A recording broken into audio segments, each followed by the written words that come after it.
The gross domestic product is the market value of all final goods and services produced in an economy in a given period of time. Suppose it's your job to calculate the gross domestic product of the United States economy in 2005. How would you go about doing that?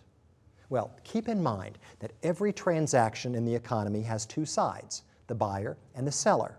From the buyer's perspective, the transaction represents spending. From the seller's perspective, it's income. We've already looked at an income approach to calculating gross domestic product. Now we're going to focus on the expenditure approach. Your job would be to make a list of all of the groups in the economy that are spending money and see how much is spent by each group. Add them up and you'll get total gross domestic product. The total gross domestic product of the U.S. economy in 2005 is $12.8 trillion. Let's find out how that breaks down into different categories of spending by different agents. The first group of spenders are households, and we call their spending consumption. Total consumer spending in 2005 was $8.9 trillion, spent on food, clothing, entertainment, education, the stuff that households buy. It's the biggest component of spending in the gross domestic product and accounts in 2005 for 70% of the total. The next group of spenders are businesses, and business spending is called investment. In 2005, it's 17% of the total, spent on plant and equipment, research and development expenditures, new factories and buildings. Investment spending is spending on goods to produce other goods. Investment spending includes the accumulation of new inventories. It also includes spending by households on new houses. Investment spending is important because it influences the productivity of the economy. And we want to make a distinction here between gross investment and net investment in a given period. Gross investment is the total spending on investment goods. Net investment takes account of the fact that some of the machines previously purchased have begun to wear out or become obsolete. This is called depreciation. The difference between gross investment spending and depreciation is net investment for a given period of time. Net investment in a given year says how much new plant and equipment has been added to the total capital stock of the economy.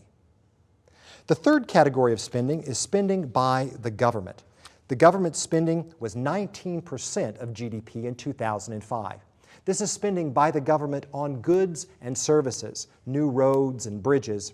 It doesn't include, however, transfer payments such as unemployment insurance, public assistance, and Social Security, only spending on goods and services.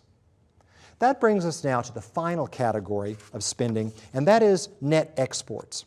Net exports adjusts for the fact that some of the goods produced in this country in a given period of time are sold to people who live somewhere else, and their spending isn't counted as part of the economic activity in our economy. On the other hand, some of the goods that we're actually spending money on are produced somewhere else. Gross domestic product, remember, is trying to measure total production.